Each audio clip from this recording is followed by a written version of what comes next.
And this is a terrorist tactic. The Zealots, or another group, an offshoot called the Sicarii means little knife. But the Zealots or the Sicarii would pull out a knife and they would cut off the body part of a priest. Because the Bible says that if you're missing a body part, you can't serve in the temple.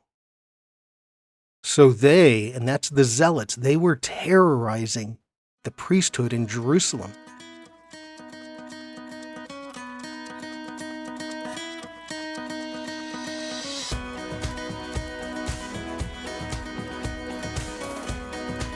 Okay, folks, we're back at it again. It is a new year, 2025, and January 13th, 2025, and we're going to continue on through the Gospel of John. Now, this next section that we're going to be looking at in the text, it's John 1, 43 to 52, and we're going to have to cover a lot of ground in this section. And it's going to take multiple lessons to get through it because there's a lot of complexity to everything. And we're going to have to unpack it systematically. So overall, I think you can see that John is a deep book. And every place that he can be, he's using language or symbols or the way he tells the story that he's then operating below the surface meaning. And by doing this, one, he can pack a lot of information into this story because it's like building vertically instead of horizontally explaining everything. But it helps his audience gaze deeper into this mystery of Jesus as the Christ. And so when you go deeper like this, and it does take a little bit of work, we're going to try to get to whatever kind of bottom we can, if that's even possible. I don't think it is. But I think you'll see that as you go deeper into John, there's a more profound lesson than maybe we've gotten in the past. So this is still going to be a bit of introduction to the entire Gospel of John. And one thing that I haven't covered is the geography of the land of Israel. This is going to be integrated into John's message. So what was going on in the first century? Who were the people groups? Where did they live? Okay, and we're going to do that today. Now, this section of John happens to have the story of Nathanael. And Nathanael is under a fig tree, and we need to decipher this meaning. There's endless speculation about this story. So what I did was I created this image here, and it's depicting a group of disciples studying under a fig tree, and I'll show you where that comes from. And then Jesus is going to call them to follow him. So that's part of the story, but we'll get to that as we move along. Just a reminder, I've been putting together notes on these because of the amount of information that is being conveyed by John. It's a really good idea.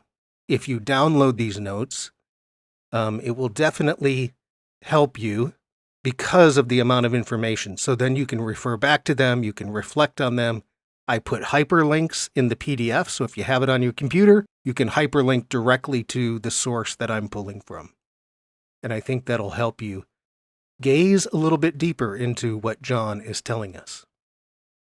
Okay, so today, John, geography, and the Jews, and you can see that I put the Jews in scare quotes, and I did that for a reason, and this is something that I've been needing to address, and this is tragic, unfortunately for the Gospel of John, that we have a word here that ends up being translated the Jews, and over the years, John's Gospel has been interpreted that this means all Jews everywhere at all times, and particularly when they're opposing Jesus. And this, of course, has led to the justification that you can persecute the Jewish people. Now, the problem is Jesus was Jewish, and all of his disciples are Jewish, all of the original followers are Jewish, It's a Jewish Messiah that they're looking for. So everything about it is deeply within the context of Judaism.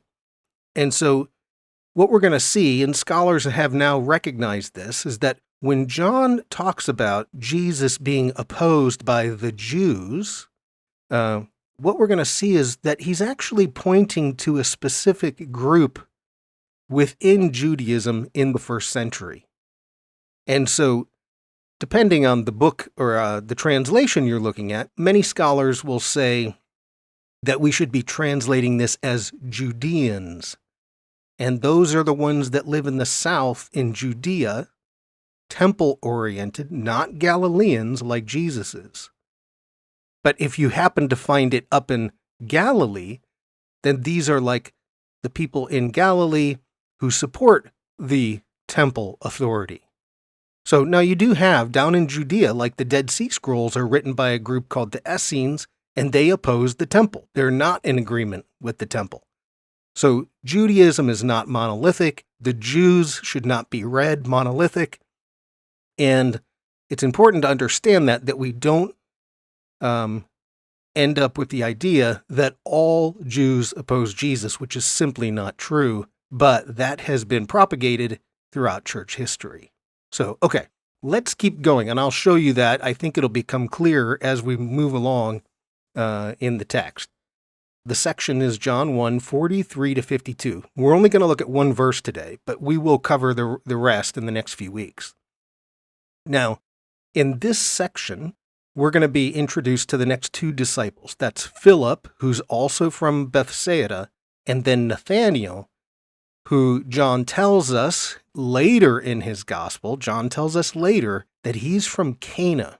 And that's going to become important. Now, Cana is the way we say it anglicized. If you're speaking Hebrew, Cana. That will be important. But that's a small village in Galilee. I'll show you on a map, and it's near Nazareth.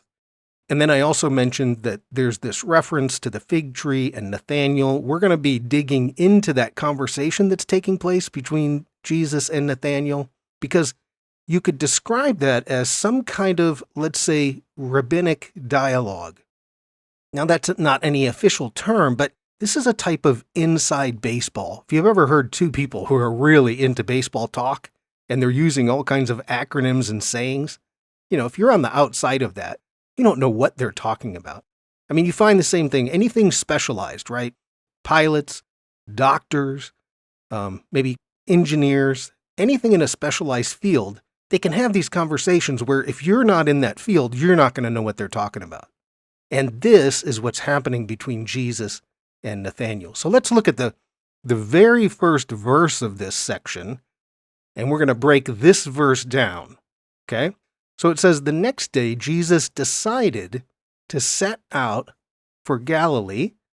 Finding Philip, he told him, follow me. Now, what do we notice here? Well, we notice right here, set out for Galilee, which means he's not in Galilee. So the question is, where was he? Where was he geographically? In fact, where have all of these initial events taken place? Where was John baptizing? Where did Jesus pick up his initial disciples? And so what we're going to do today is we're going to look at the land of Israel in the first century. How was it divided? Who were the different people groups? Who had authority? Right? Who was in charge? And then we're going to add to that, and this is most important, who were these people opposing Jesus and why? Okay? So we're going to start by looking at a map of first century Israel. And so we go to this map, and just as a way of orientation, Israel runs north to south. It's about the size of New Jersey. To the west is the Mediterranean Sea, right here. On the eastern side of Israel, you have the Dead Sea. Okay? That's just to the east of the mountains where Jerusalem is. So I'm going to put this blue star there. That's where Jerusalem lies, up in the mountains. And then in the south, where that star is, where Jerusalem is, in Jesus' day is known as Judea. Now, without going into too much of the history here, when Jesus was conducting his ministry, Judea was governed by a representative of Rome, and that's Pontius Pilate. Now, the Jewish law of their day, because you have the Roman law, but then you have Jewish law, they're governed by the temple authorities, so that's the Sadducees and the Levites, as well as a group called the Sanhedrin. But this is seen as the seat of power for Israel due to Jerusalem and the temple. It's that epicenter for the Jewish religion. But if you don't live there, many groups don't always agree with what's going on there. Now, that's in the south. Now, if we move north, you can see north on this map, at the top, you have the Sea of Galilee. And of course, that's where most of Jesus' ministry takes place. And this region is called Galilee. Now, Galilee sits to the west of the Sea of Galilee. Okay? Now, we'll get more into this in a minute. Now, this is where Jesus is from. This is where Nazareth is. He lives then. He goes to live in Capernaum on the Sea of Galilee. That's in the region of Galilee. And the ruling authority at the time of his ministry up there is one of the sons of Herod the Great. We know him as Herod Antipas. Now, I'm going to get to him in a second. But that's who's, at least on behalf of Rome, ruling up there. And then smashed right here in the middle, right, sandwiched in between them, is an area called Samaria. And the people who live here, the Samaritans. So, what is known in this point as Samaria used to be the northern kingdom called Israel in the Bible, or Ephraim. It gets really confusing. But anyways, this is the northern kingdom. Okay, so let me just clear the map here, and I want to look at these three regions. Just move the map over. So you have Judea to the south. This is the center of authority, dominated by the temple and Jerusalem, and the group that was in charge in Jerusalem, the Sadducee party. Now that's the priestly party, the Levitical party. Now, in this scenario, we have these three separate groups. Who thinks they're in charge? Well, of course, Jerusalem, because that dominates. That's where the temple is. They're the ones who at least attempt to govern the worship of God. So that's the Sadducee party. So Judea, think temple-oriented, dominated by the priests. They're working closely with the Roman authorities to keep the people in line. Not always well-liked by the people. So when someone shows up who opposes the ruling class, well, the people of the land, those who are outside or not very near, they're called in Hebrew the Am Haaretz, which is the people of the land. They actually will like someone who stands up to the ruling power. And it's this area, the Judea and Jerusalem with the temple, that now scholars are saying this is what John is referring to when he says the Jews, for those who oppose Jesus. Because if Jesus is the Messiah of God, then they're going to have to listen to him. And so what you could do, instead of the Jews, as it refers, like a blanket, all Jews everywhere at all times, you could translate it Judeans, or even those who support the temple authority.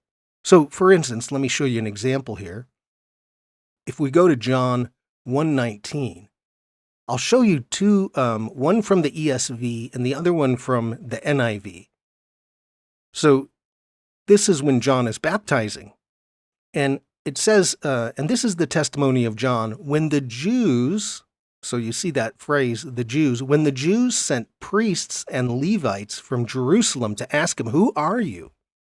And that was a common practice. When a miracle would happen, or people were talking about something that was taking place in the countryside, those in Jerusalem would send people out to investigate. So now if we look at the NIV, they translate it a little bit different. Now this was John's testimony when the Jewish leaders in Jerusalem. So notice it's not just the Jews, like it's all Jews. They're saying we recognize that it's the Jewish leaders in Jerusalem who are really concerned about John's movement. Okay? So there's one example from the Gospel of John. Now let's go back to our map. So we have Judea in the south. Now if we move north, we've got Galilee. Well, just like we understand, I'm speaking in the United States, people can think back to the history of the United States and you'll understand something about the region you live in and all of the history that goes into that region that helps define the people. Well, in the first century, in Jesus' day, they all understand their history. So you have to think, well, who are the Galileans? Who were these Galilean Jews? Well, first of all, they're not temple-oriented, right? Because you can't, on a weekend, walk to Jerusalem. That's inconvenient. It's too far away. And so your worship tends to be focused on the local community, the synagogue. And many of these Galilean Jews, as we look at some of these little cities, these villages that had popped up very recently, like within 150 years of Jesus' birth, these were Jews who had immigrated back to the land of Israel from Babylon. So Israel was ruling themselves for a 100-year period, and many from Babylon who had stayed in Babylon decided, we're going to come back. Well, Babylonian worship is different than Judean worship. Because in Babylon, you can't get to the temple. So you have traditions like synagogue and rabbi. And when they move back to the land, then in 63 BC, Rome shows up. And of course, Rome showing up wasn't what they wanted. So what you get in Galilee, or you get these huge resistance movements to Rome. Many did not want to pay taxes to Rome. Many resisted Roman authority, and they would resist you if you were seen as going along with Roman authority. So you have a group up here in Galilee. Their worship style, now just think about that. They're worshiping the same God, but their worship style is different than Jerusalem. They're not temple-oriented. It's rabbi-disciple model. They're very often, this happens when you have the power base concentrated in one city, is they tend to look down on everybody else as uneducated. So the Galileans were considered uneducated by those in Jerusalem. They didn't necessarily see eye to eye with the Judeans and the temple authority. Okay, so that's important. We need to understand that so we can understand what's happening when Jesus is moving through these different regions.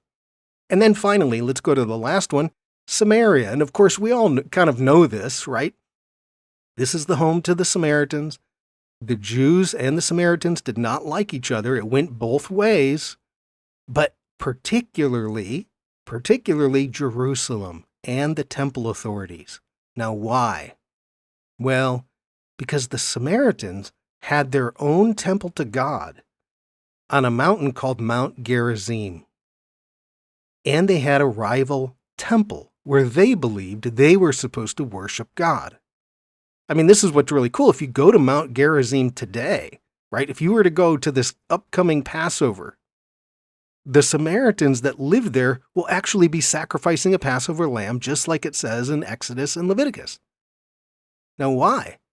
Well, because the Samaritans have a Bible. They have a holy book, and it's the first 5 books of the Bible, Genesis through Deuteronomy. Now, it's not a 100% match. It's slightly different as it's been edited differently over the years, but scholars call it the Samaritan Pentateuch, the first 5 books of the Bible. So they worship the same God as we do, but they do it differently. And these Samaritans, they're descended in part through the Jews from that northern kingdom, Israel. So they're connected to the Jewish people, but they're looked down upon by the Jews in Jerusalem because they're not a pure race. So we have three groups, and they all worship the same God, but they do it differently. They disagree on who has authority. Now, does this sound familiar? I mean, just look around the Christian faith. You know, what happened when Martin Luther protested? That's why we're called the Protestants, because we love to protest. After Martin Luther protested the Catholic Church, Protestants protested each other, and they're still doing it today. He protested the practices of the Catholic Church, right? He wasn't setting out to start a different denomination. He was setting out to reform the Catholic Church, just like Jesus is a reformer. He wants to reform Judaism, not start a whole new religion. Well, turns out when Martin Luther showed up, the Catholic Church, in Rome, they're not too interested in making reforms. So this is the same thing that's happening with Jesus. When you question those in power at the place of power, you're going to find resistance. So we have to understand this is not monolithic, and that's why it's so important that when you see Jews resisting Jesus, it's not all Jews. There's lots of disagreement here, and just like Christianity is not monolithic, neither was first-century Judaism. Okay, now we have to think. Let me switch gears a little bit, because at the same time you have these regions that are dominated by religion and ethnicity. You have to then think about Roman authority. Who's in charge when it comes to Rome? So we're going to switch to a little bit different map and think about who's ruling for the Roman Empire. So if you start down in the south, down at the bottom of the map, that's that red area. You have Jerusalem, and this is Judea. And then the governor, I've already mentioned, that's Pontius Pilate. He's appointed by Rome to be a governor because Herod, his name is Herod Archelaus. You find him in the book of Matthew. But he was removed. Not a good king. He was removed and replaced with a Roman governor. In Jesus' day, that's Herod Antipas. Or I'm sorry, that's Pontius Pilate. There's so many names and people going on, but sorry. Okay, now he ruled over both Samaria and Judea. So this whole section down here, that's Pontius Pilate. Okay, then we go to the north. And up here, you can see Galilee, and this is ruled by one of Herod the Great's sons, Antipas.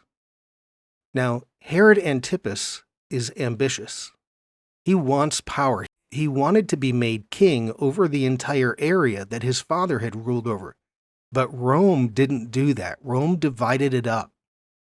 So he wants to be seen as a full king, and he's kind of moving in that direction. But if you notice his territory, it's divided. So it's the green. He has Galilee, and then he has the area down here called Perea. And so this is actually where Jesus' ministry is taking place. This is Nazareth. This is where Capernaum is. Antipas moved his headquarters to a very new town that he founded called Tiberias, right on the Sea of Galilee. So this is who Jesus is going to contend with during his reign, because again, you don't want to have anybody upsetting the power structure there in Israel. Now, the final one is one more of Herod's sons. His name is Philip. So if you look at this yellow region up here that's on the map, it's labeled Gaulonitis. This is where Herod Philip ruled. And one thing that's going to come into play here in a second is there's one group that lived, or at least was headquartered, inside Herod Philip's region, and they're called the Zealots. And this is going to be, the more you can understand about that Zealot movement and what's going on with Jesus' ministry, you will understand more about what Jesus is doing. So I'll show you closer in a minute. But let's go show you a little bit different map. This is Herod Antipas. This is from Wikipedia. This is his region, his territory. And if you zoom in to Galilee here, so he's ruling, you can see the Sea of Galilee. Here's where Jesus was inside of Herod Antipas territory. Here's Capernaum, where he ends up running his ministry out of, which is quite interesting because it's not in the middle of nowhere. That's in a thriving Sea of Galilee, lots of people. Herod Antipas puts his headquarters right at Tiberias. If Jesus really wanted to start a movement of peasants out in the middle of nowhere, he could have stayed in Nazareth. But he didn't. He went right down to where everything's happening, at least in Galilee. Last city I'll point out right here is Cana. And again, that's anglicized. We say Cana with a C, but Cana with a K. Okay. Then you can see how the map divides at the Jordan River. And over here, you have the city of Bethsaida. That's where many of the disciples are from. You have a city called Gamla. I'll point that out in a minute. That's the Zealot headquarters. And it's in a region that is called Batanea. Okay? Now this belongs to Herod Philip. So if we take a map, again, from Wikipedia, and you say, oh, this is Herod Philip's region that he rules over. His capital city is called Caesarea Philippi, which means Philip's Caesar or Philip Caesarea, named after the Caesar who gave him power. And if we zoom in again, now you see that you have Caesarea Philippi. Jesus went there. That's into the north. Here's Bethsaida. That's where many of the disciples are from. You have the region here is called Batanea. Okay? And then there's this city right here called Gamla, and that's the headquarters of the Zealot movement. And there's a reason why the Zealots are on this side of the Jordan River rather than in Galilee. And this goes back to their recent history. Herod the Great, that's the father of Herod Philip, and it's the father of Herod Antipas. When he ruled over Galilee, he drove those zealots out and across the river to a different territory. So now they stayed on that side of the river, and you see Herod Philip, he's not as ambitious as his brother Antipas. So the zealots didn't really have a problem with him, right? He was actually known as a good and reasonable king. Okay, now why am I telling you all this? Why do we need to know this? Why does this matter? Well, it goes back to that verse that we started with, the first verse of our section, where it says Jesus is leaving to go into Galilee, meaning he's not in Galilee. So the question is, where is he? Well, this is where scholars place him today. He's in this region right here, and it's a region that is called Batanea. John uses the word for Bethany for two different locations. One of them he qualifies with the phrase beyond the Jordan, Bethany beyond the Jordan. And scholars say that's Batanea, meaning John is baptizing and Jesus is calling his first disciples in this region, not in Galilee. So if we look at a verse from John, this is John 1:28, and it starts out, this is talking about all of his baptizing, right? It says, these things took place in Bethany across the Jordan. And then for years, scholars debated where that was. I mean, early Christians said, hey, there's nothing definitive. We don't know exactly where that is. But modern scholars today, there's a Bible software called Logos. They have a Bible fact book. If you read that fact book, it talks about that when he adds the across the Jordan to the word that we translate Bethany, he doesn't mean the Bethany down in Jerusalem, and that gets confusing. He's talking about the region of Batanea, that region east of the Jordan River. So right here. So the Gospel of John begins with John the Baptist baptizing in Bethsaida. He's east of the Jordan River. And it's a region governed by Herod Philip. It's also the region of the Zealots and their headquarters at Gamla. And you have Bethsaida, that's where those new people or the new disciples are mainly from, and then that city of Gamla. So John himself is from Bethsaida, this side of the river. Philip is from Bethsaida. Peter is from Bethsaida. And this becomes really important because we need to understand about the disciples and their actions later is they grew up around people who were zealous. And Jesus is calling people who understand that fierce loyalty to God. And it seems that many of these disciples had a zealot-type mindset. Because you get things like John and James, they want to call down fire from heaven on the Samaritans, right? Because the Samaritans are not hospitable to Jesus. Hey, let's just call down fire on them. The main one is Peter. Now, Peter, he pulls out a knife and he cuts off the ear of the servant of the high priest. Now, a servant of the high priest happens to be a priest who's in line to possibly be the next high priest. And this is a terrorist tactic.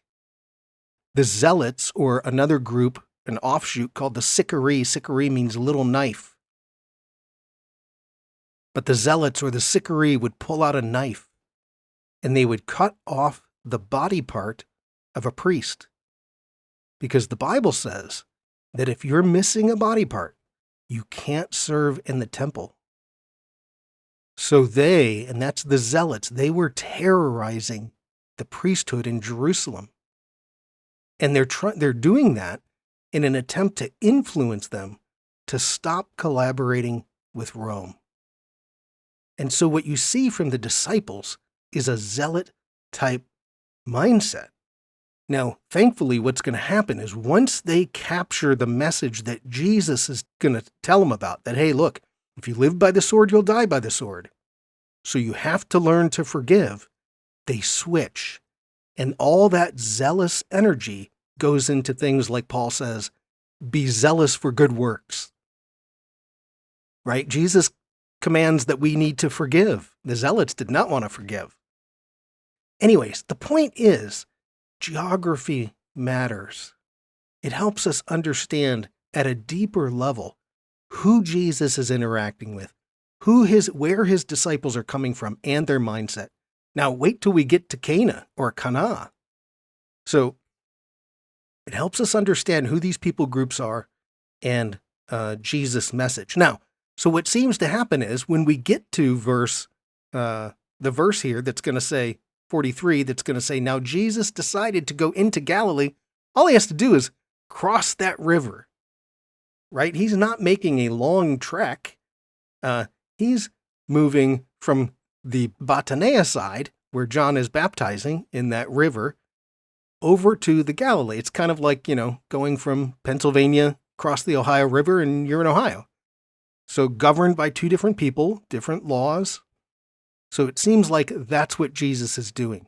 Because when he gets on the other side, he meets Philip, who also happens to be from Bethsaida. Okay, now, again, you might think, what are we droning on about? Geography, who cares? Well, there's a prophecy. And this is going to be my final note here. But there's a prophecy. It's a messianic prophecy, and it comes from Ezekiel. And it has to do with their history that they understand. And it has to do with that united kingdom of Israel coming back together just like they were, right? The kingdom was united under David and under Solomon.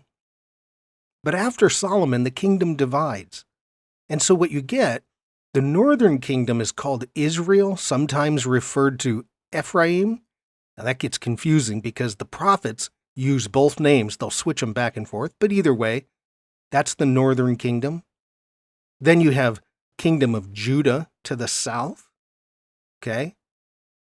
And you have these two divided kingdoms. But there's a prophecy that we're going to see from Ezekiel. And this prophecy says that when the Messiah comes, he will unite these two kingdoms. He's going to unite them again, and God is going to reign over the entire nation of Israel. Now, it's Ezekiel 37:15-28. I'm not going to read all of it.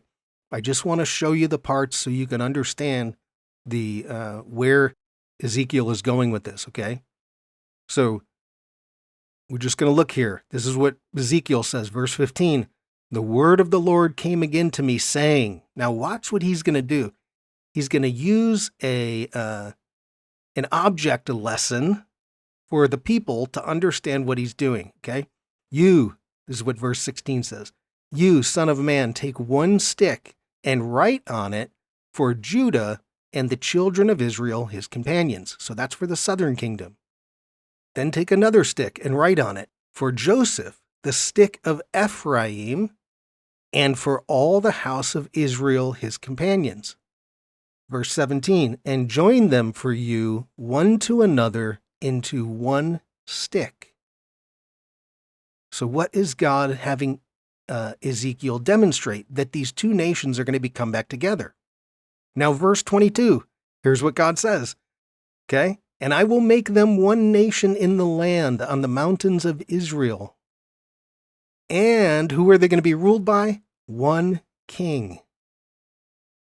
And one king shall be king to all of them, and they shall be no more two nations. Neither shall they be divided into two kingdoms any more at all. Who's the king? It's Jesus. This is part of what John is telling us. That Jesus, as the Messiah, he's the Christ, the ultimate King of Israel. And all of Israel is going to come under his reign. So John's gospel is this story of a new creation. It's the dawning of a new period of time, a new creation. When Jesus, as the Messiah, just like Adam was supposed to be the original king over everything, Jesus is now the second Adam, the last Adam. He's going to be the king of Israel.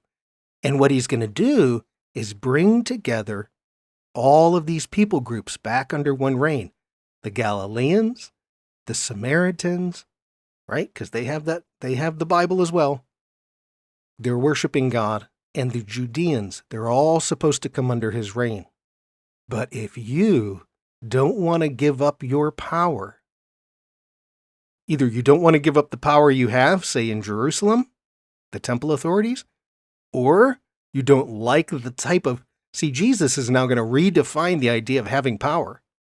It's not having control over people, it's sacrificial power. So he's proposing a radically different type of power. Well, if you don't like the idea of forgiveness and sacrifice, well, then you're not going to go along with him. And this is what's happening as everybody's competing. They don't quite understand what Jesus is getting at. So this is part of the message that John is showing us. He's going to bring these three regions back together. That's why we do get much more of a focus on Samaria, like the woman at the well, chapter 4 in John, but not in the other Gospels. So if we go back to our map, this is where Jesus was when John tells us that he's going to Galilee. He's here in this region called Bethania. This helps us understand so many of those disciples are from Bethsaida. He's calling people from the zealot side of the river, and they have a passion to bring forth the kingdom of God. But Jesus needs to massage that passion, to not do it violently or through terrorist acts, but do it through forgiveness, sacrifice, and love towards one another. So much of the gospel message, Jesus as the king, one reign, is that we're all connected under one kingdom. So stop beating each other up. So when he goes to Galilee, he just crosses that river. Now he's in a different region. There's all kinds of implications to this that scholars love to debate. But that's really about how simple it is. So you have these three regions, Judea, Samaria, and Galilee. Jesus is going to unify them as the King, as the Christ, under one rule. God will ultimately be their God, and the people will be under God's rule. Okay, and then you'll see how John is going to present this with that discussion between Jesus and the Samaritan woman. Okay, so geography matters. Sorry for those people who are geographically challenged. If you don't like maps and all of that, yes, it can seem tedious, but it actually will help you read your Bible more informed. Who are these people groups? Who's opposing Jesus? Well, it's the Judeans, the temple authorities, those who don't want to give up their power. And lots of people in the land, remember, the people in the land loved Jesus and loved that he was standing up to those in power. Anybody who would stand up to authority, they like that. So the better we get at geography, the better we understand these little people groups and where they lived, the deeper you can go in understanding the message that John is telling us with Jesus as the Messiah, the Christ, the one who will reign over the entire nation and ultimately the whole world.